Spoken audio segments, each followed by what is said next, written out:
Guys, welcome to this week's episode of Unleash Your Inner Greatness. I have an incredible guest on this week's episode.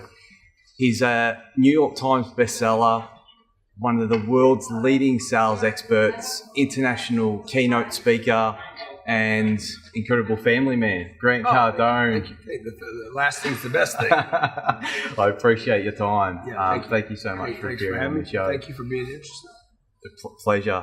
So guys, for everyone on the show, Grant, this morning we had an opportunity to speak to you about your licensing of the platform, the sales platform. Right.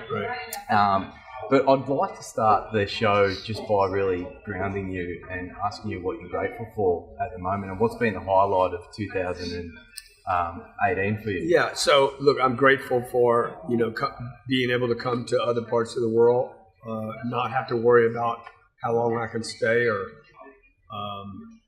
being worried about my security and be able to come here and make new friends. I mean, it's a tremendous freedom to be able to travel the world, make new friends, learn new things. I mean, we have so many laughs about how they talk here, how you talk. Yeah. And I'm sure you have laughs about how we talk. So it's just been unbelievable because most of the time, if you don't get a chance to travel and move and be mobile and mercurial, what happens is you get all your information based on how the media wants you to believe of the world. And so it's just been a really refreshing and eye-opening. It's a great sense of believing in greater things. Yeah. And I think we share commonality, right? Italian background. Uh-huh. So the one thing that I'd love to learn a bit more about is that mindset. Because I think from this morning's session, what I really took away is it's the mindset that true entrepreneurs and business owners have to push through and move towards. What's your biggest advice around developing an abundant mindset if you don't have one right now? You don't have to really develop anything. You need to get rid of something. Yeah. So if you get rid of, everybody's trying to add something right now, like more knowledge, more information. But in my life, what I learned was I had to get rid of some beliefs. Yeah. I had to shed what was not true for me in order to attract what I wanted. The whole secret, the mindful attraction, you pull in what you want, sounds good. It's a nice meme. But the reality is everybody wants to attract good things. They don't because of the information we have. It's like the old thing about knowledge is power, Well, yeah, it is power. It doesn't mean you need more of it. Yeah. It might mean some of the knowledge you have is incorrect. If I add up 7 plus 1 and I come up with 8 and you come up with 17, one of us or both of us are wrong. Yeah.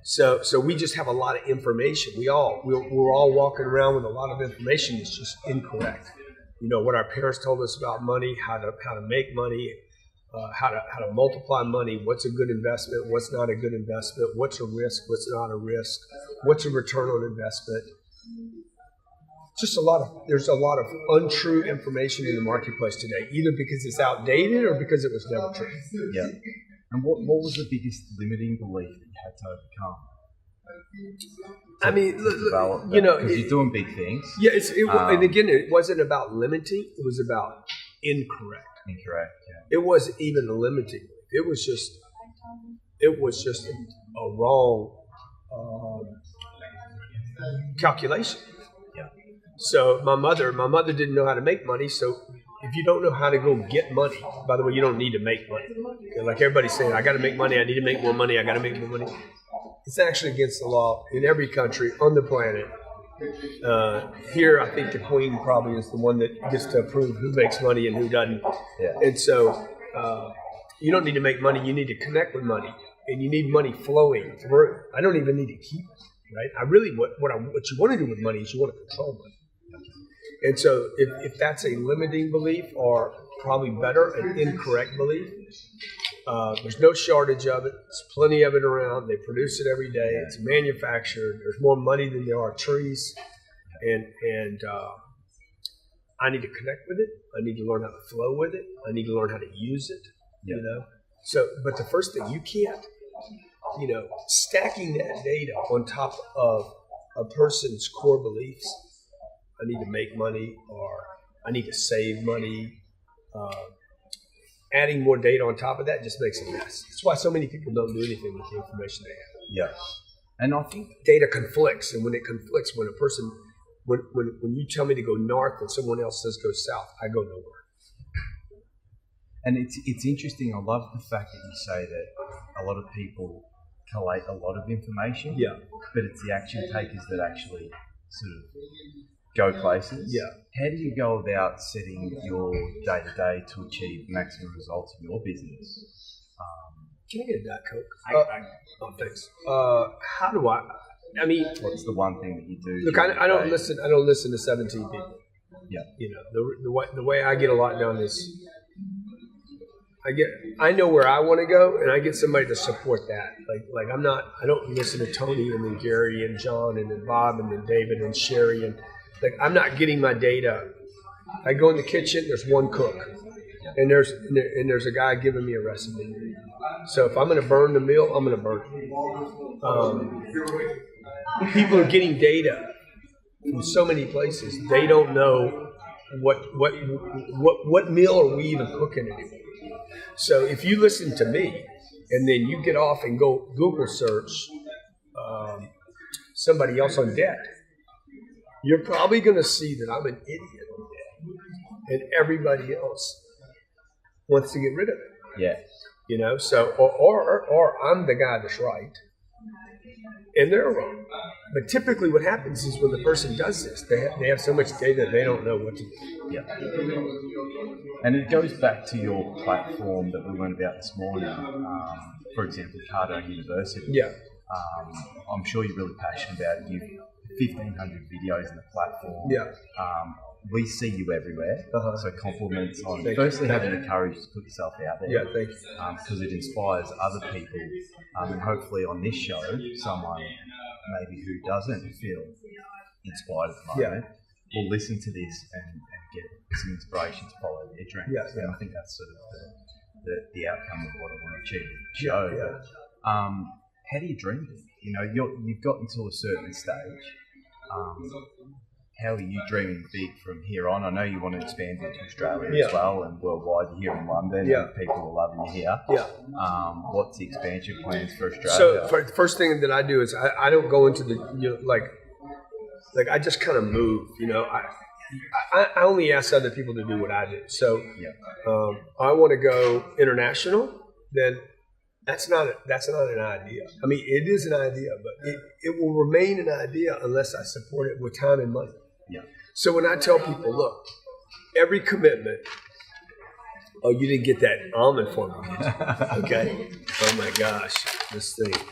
So you see, something has to. Yeah. Thanks so much. Appreciate it. So commitments require time and money. I tell my staff this all the time. I'm like, look, if we're committed to doing something, oh yeah, we are. Where's the time and where's the money? Well, what do you mean? Have you committed time? Is there time invested in the project? And is there money to back it up? Thank you. And all commitments, if everybody watching or listening would just apply this little principle, all commitments require time and money.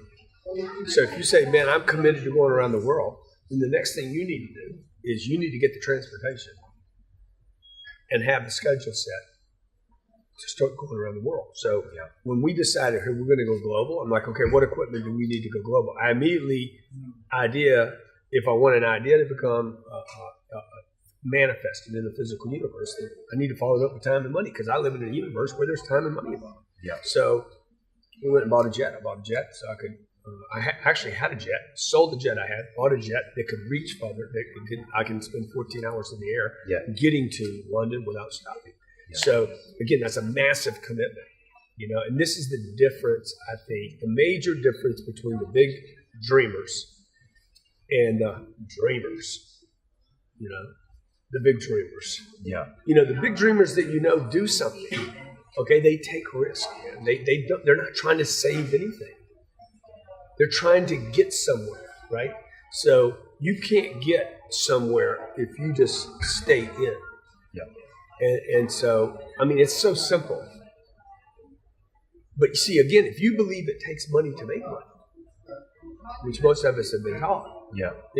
You need to rewire that, or you just need to get rid of that one and say, wait a minute, what does it really take to make money? It takes courage to make money. Okay. So the guy that bought Harrods over here, yeah, did it take money to make money? Yeah, it took money, but dude, he had to stroke a check. Yeah. Like this guy had to write a serious reader to somebody. And I know the word on the streets here is, oh, he's a sheik and he's got money and he got money to blow and he can spend it all. That's actually not. He can buy a lot of things. He could have bought Paris, but he bought Harrods. You know, he could have bought the Eiffel Tower, or he could have bought someplace in New York, but he bought that joint. So it took courage to decide his money was going to go to that address. Because even if you're a sheik, if you're Warren Buffett, you still only have so much money to go around. So it's, where am I going to follow my time and my money? Because that's where you end up with a commitment. Okay. And a lot of people have the reason people have money problems is while I'm on this money thing, and time problems, is they won't use their time and they won't use their money. The very things they won't use, that they won't put at risk. How many times do people say, I don't have the time and I don't have the money? A lot. Because they save their time and they save their money. And I mean, you just literally don't use it. So what I do is I stack. I don't really plan stuff out. We just stack stuff. So today's a stack, okay? Today's a stack on top of a commitment. I did the event yesterday, and then what Jared will do is, I said, yeah, I'll do the Empire event, and then we stack on the front end of it and on the back end of it. Yeah. So I don't come here and add a vacation to my trip. What I did was stack. Pancakes on this side, waffles over here, a beautiful croissant. He's really good. I just got to show everybody the croissant. Yeah, show Australia. Dude, have you eaten yet? Best croissant in the world right here. Okay. It could use a little more white. Does it have the cream on it? Does it have the cream inside? This is representation of a true leader. Enjoying London delicacies while here. Yeah. So, look, in terms of, I've got a short period with you, a short amount of time, but what's your legacy? What do you want to leave to the world? Because you mentioned that today. Yeah. And I think it's important. Purpose drives activity and gets you out of bed. Yeah. Over and above your children, what's your legacy to the world, and how can we help you support that? I remember my mom. My mom was a very private person, and she was Italian. Yeah. You know, the Italians, they treat you nice while you're in the house. And then when you're going to the driveway, they start talking about you. You know that's true. It's true. I'm half Colombian. You know, but you're gonna you know, while they're in front of you, I love you, eat something, have another croissant. And then when you're leaving, that son of a bitch, I never trust him, I don't like him, okay? Stay away from him. So, you know, look, I want a big family. I want a big family.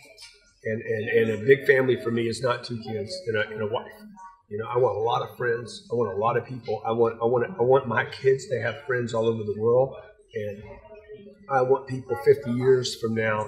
I don't want people to say, yeah, I knew him, or, you know, I want people to say, dude, that guy helped me with my business. That's my legacy. It's not Cardone University. It's not the books. It's not the programs. It's, I used his material. This is the ideal situation for me. I either, probably one or two things. I either used his information and it helped me, or I invested money with him in his real estate, and it's still paying me. Yeah. 50 or 100 years from now, that would be freaking magnificent. And helping the people have more time and more money. Yeah, exactly. Yeah. You know, so they can choose how they want to use their time and then their money to either help other people or help themselves. Or hopefully they don't just sit around on their money. Yeah. You know? Make it work, right? Yeah. 2 last ones before I leave. First one is, if everything was erased that you have created, Cardone, your books, everything, your audios, what's your one tip, Grant, to inspire people to believe in their inner greatness, to believe in themselves? If you had just one piece of advice. If it was all erased? Yeah, so if all your information was erased, and I gave you a piece of paper with a pen, and you had one thing that you could inspire other people to believe in themselves, what would it be? I would say, look, get great. Yeah. Get great at something. So if get great at something. I don't care what it is. Whatever you're doing right now. There was a guy that told me he works in a coffee shop and he doesn't like it. And he wants another job. And I'm like, bro, you need to get great at that job. Yeah. Just get great at the job you hate. Yeah. Get great at a job that a lot of people hate. Yeah. And you will achieve greatness. Yeah. And it's interesting because sales was that for you, and you've become exactly. great at it. You said that it wasn't necessarily the best job that you love, but you become great at it. So No, there was a lot of other professions I could have gone into, but maybe not. I decided to get great at the job I hated, so I quit resenting my environment. Yeah. Thanks, Grant. Thank you, I appreciate the time we've got. Thank you so much, man. We'll do it again sometime. It would be awesome to get you back on the show. I'd love to. Thanks, guys. Thanks for tuning in. I'm so grateful to Grant Cardone for joining. We're going to get Grant massive exposure in Australia. I'll get him. Don't want to trust that younger boy, huh? I'm going to get him back over for some homemade gnocchi in Melbourne. But if we can help Grant in any way, I'll link all your books below. Okay, good. All your programs below. And he's also got a licensing agreement rolling out globally. And we'll put some details for that. My Italian, by the way, is spaghetti, lasagna, vino, reganano, noodles. Is noodles Italian? What's your favourite pasta? Probably the round loop, the big round loop. Like rigatoni? With a light red sauce, and a good meatball, and a kazuka. Thanks, Grant. I really appreciate it. Thank you.